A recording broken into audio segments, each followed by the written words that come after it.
Hey guys! Welcome to my Unreal Engine tutorial series, designed for beginners and fellow souls. Just so you know, my buddy Joel and I stumbled upon a cryptic hard drive with Unreal Engine about a year ago, so I'm far from being a pro. Some of my tips might work like magic spells for your projects, and some might just make you scratch your head. But hey, that's the spooky fun of it, right? Before we delve into the abyss, don't forget to check out our eerie adventures at Moses 6 using the links below. And, of course, be a champ and hit that like button, leave a comment, and subscribe to give us a sign you want us to brew more content like this video.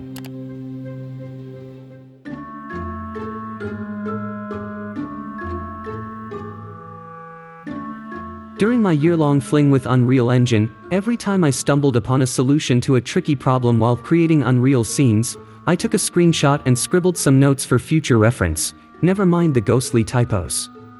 Now, I've got a bunch of these spectral notes, and I'm here to share them with you. Just keep in mind that there might be even better spells out there since Unreal is constantly evolving. Hey Clive, have you begun capturing your spooky video yet? Yeah, we can actually hear you. Oops. I'll be stealthily Marvin carving pumpkin here. Let's start with the lucky 13 note. Transparency magic. We're talking about that see-through background, perfect for using with other software after your Unreal adventures.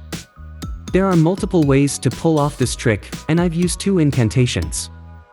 The first approach is when your project is relatively empty and it's easy for you to hide the objects in the background manually. In this case, you can render out only visible objects with a transparent background. To unlock the alpha power, head over to the project settings and enable Allow through Tone Mapper in the Engine Rendering tab. When you do, read the cryptic comment that pops up when hovering. There are some spooky limitations. However, if you are trying to cut out from a fully populated scene, the workaround is to place a green screen into your background by adding a simple plane with a green emissive material, or blue, to key it in other software afterward, like DaVinci Resolve for example. It's not perfect here, but you get the idea. You can tweak it to perfection and replace your background with any eerie photo or video.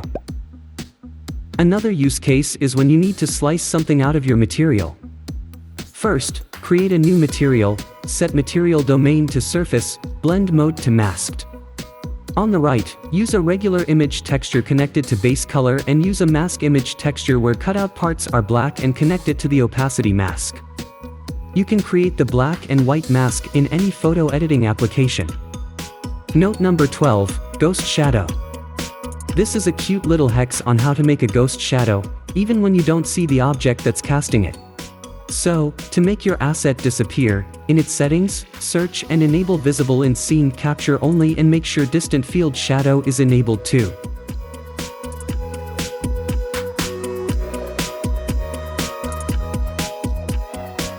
Note number 11, Decal Spirits. You can do a lot of eerie things with decals when designing your scenes. Those debris, scratched, damaged decals are just irreplaceable to create authentic environments. There are truly awesome decals you can download from Megascans for free. Kudos to the Megascans team. Their decals are perfect, and you can always study them to see how they are constructed. But to simplify, here's the easy way of making your simple decal projection. Make sure your new material is set to deferred decal in material domain, transparent in blend mode, then add normal texture, opacity texture if you like, and an emissive parameter, scalar parameter connected to multiply node and to emissive color. This will allow you to adjust the brightness of your decal. Also, you can add other spooky adjustments such as roughness, metallic, or world position offset. Don't forget to save the material. Then just drag and drop it onto your scene and adjust accordingly.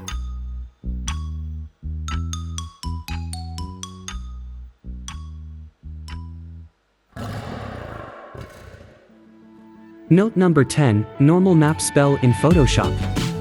You've probably seen those purple-looking textures many times by now, and you know they are called normal maps, where information about how light is reflected is encoded for your software.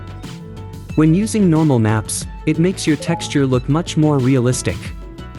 But if you need to adjust it or create your own normal texture, you can do it in many software like Blender, Quixel Mixer, Substance Painter. I like doing it in Photoshop because it's a very familiar way to make all sorts of manipulations with images. To make a normal texture in Photoshop, open your regular image you are using for the color texture, go to Filter, select 3D and generate normal map, adjust it to your needs, flatten layers, save and import it to Unreal. PNG or TIFF usually work for this. Also, in Photoshop, you can create black and white textures to use as roughness and metallic textures, by applying black and white mode and adjusting via levels. And of course, you can modify color textures as well. Note number 9, Emissive Material Magic. While we are on the materials subject, here is the simple way of making your material glow.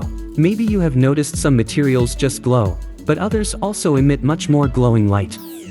Here is an example of how you can compose your nodes for the material to glow without emission, highlighted in red, more emission, green notes, and blinking or flickering, orange note. Naturally, they all connect to emission of your material. You can also use masked texture the same way we used before and make only certain parts of your texture glow or blink. Here is another example of flickering light I created for my recent lantern video. There are multiple parameters of flickering. You can also combine many lights like this, add regular lights to control the direction of the emissive function, or use it as a material instance. This leads us to the next incantations. Note number 8, Stranger Lights. Working with lighting in Unreal is super cool, but sometimes lights give you troubles and slow you down. Here are a few of my notes to work with. If you have unintentionally glowing meshes in your scene, it could be because the light was baked into it. Try setting mobility of such mesh to movable. Another solution might be in directional light settings. Try removing or adjusting parameters. I recall I used to have many light leaks in my first scene. I wanted to create a dark room while having the sun shining outside, but somehow sunlight leaked in here and there. I tried making meshes two-sided, adjusted shadows, tried blocking the lights, but the solution was to copy-paste the room from a new project. Sometimes I think pre-built assets don't load correctly, so always try to reload them or restart the engine. Regarding those light reflections, sometimes they are in places you don't expect them to be, like on these pictures. First, try moving and adjusting reflections, capture spheres or planes, check directional light too. Sometimes you need to hide the light source in the reflection completely. One way to do it is to reduce attenuation radius in light settings. If you see sparkling light on some surfaces, it's not because you've been doing your scene for too long and your eyes are playing tricks on you. Try changing your light source size and the roughness of your surface material, or change the specular scale of your light.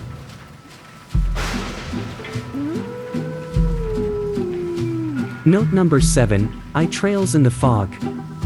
If you like creating moody foggy night scenes, ideal for Halloween, you might encounter strange light trails following your light.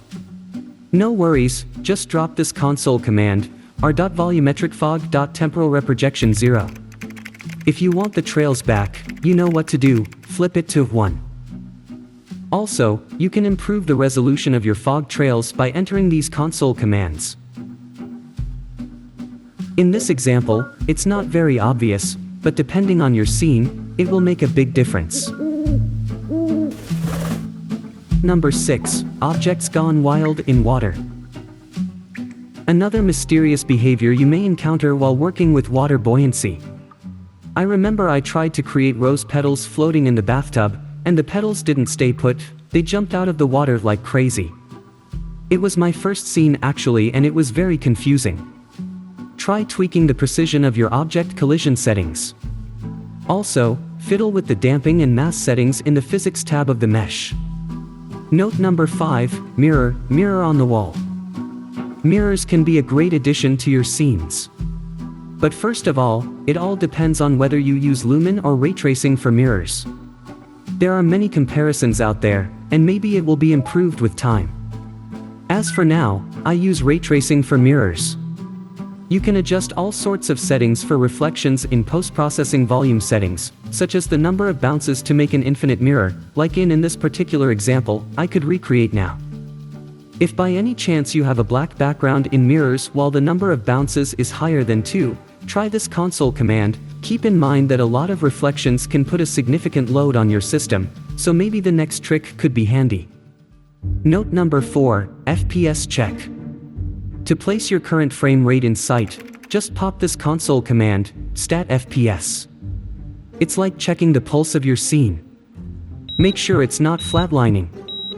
Speaking of flatliners. Note number 3, milky eyes, spooky eyelashes, creepy hair. Oh no!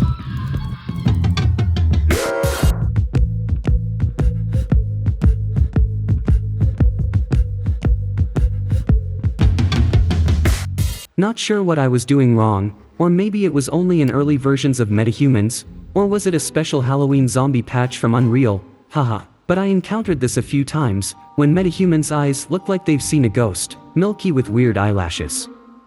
I tried to recreate it now, came up with this. Of course, the glow and green color are a bit exaggerated for the Halloween touch, but the milkiness affected the same area, and the eyelashes are kind of weird. With the milky eyes issue, what you can do is to adjust eyes occlusion, make it more transparent. You need to find my occlusion inst material to adjust opacity. You can try searching in the content browser or better head to the MetaHuman blueprint, select the face in the components tab on the left, then double-click the element 5 eye occlusion material on the right and adjust transparency or change color, add emission etc. To fix the eyelashes, it's the same approach. In MetaHuman blueprint, find eyelashes on the left, and on the right turn off cast shadow or adjust hair's shadow density. Turning shadows off also helps if you have facial hair flickering in render. If the hair of your metahuman disappears when the camera moves away from it, go to MetaHuman Blueprint, scroll down on the left to the very bottom to LOD Sync and manually adjust LOD in the menu on the right at forced LOD to 0 or to 1. Don't forget to compile and save. Now you can create your personal zombie out of pretty metahuman characters. Yeah. Note number 2, how to assign animation asset preset to a new skeleton. Speaking of skeletons, you can also play around with animations, or maybe you just need to transfer those animations from one skeleton to another. There is an easy process that works for me every time. The idea behind it is that you need to create a source skeleton reference, ikrig, a target skeleton reference, ikrig, and convert animations from source to target in a separate module, ikretargeter. To create ikrig and ikretargeter, right-click in the content browser, go to animation, and you will find them in the tab, ikrig colored in yellow, ikretargeter in blue. Start with ikrig, select the skeleton of your source animation, choose carefully from the list by paying attention to the skeleton's location. It should match with the title of our animation assets creator. Then open the ikrig you created. From the left, select pelvis bone, right-click, select set retargeter route. Then you need to create chains on the right. The names of the bones have to be exactly the same in both ikrigs, so start with head, select start bone, end bone, then move to arm, etc., up to the last bone in the list.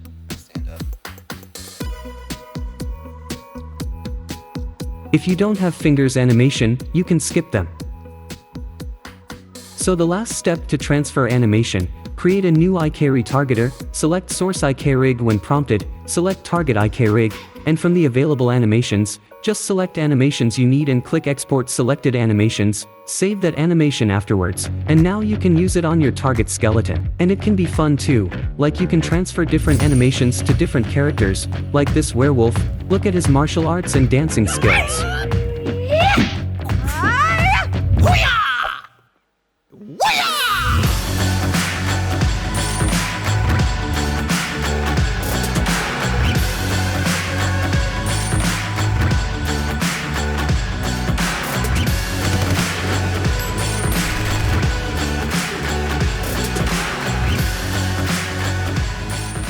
This Wolverine sure has some crazy moves. However, we can tweak the animations in sequencer with Edit with Control Rig. When it comes to converting animations from one skeleton to another, the better match between the bones, the better the transfer will turn out. If you're dying to get a detailed tutorial on this spine-chilling topic, don't be a ghost. Just drop a comment below and let me know. So, you've built a more complicated scene element that included multiple actors, some of them attached to each other, and now want to move it all around your scene in sequencer. You can drag and drop them separately and then manually attach them to each other again. But the easier way would be to create an empty actor or a simple sphere and attach the scene element to it, then drop that empty actor or sphere into the sequencer. Now you can move it and animate its location with all assets and linked objects together. You can also decide where the pivot point is located to move around it. Make sure all your assets have the same mobility settings, no rebels allowed. If there are any editable shapes, convert them. You're ready to party, animate.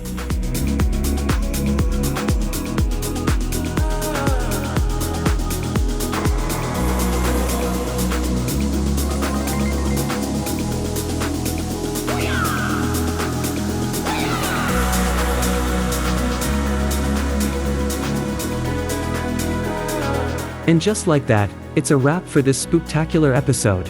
I hope you found these tips helpful, and I wasn't too fast browsing through them. Just hit that pause button to catch up. Alright, folks, can you feel it in the air? That's some serious Halloween vibe right here.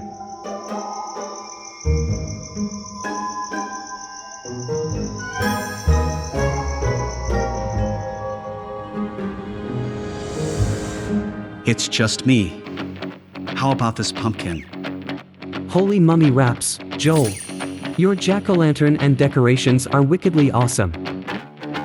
Folks, remember to like and subscribe. Wishing you all a bone-chillingly happy spooky Halloween.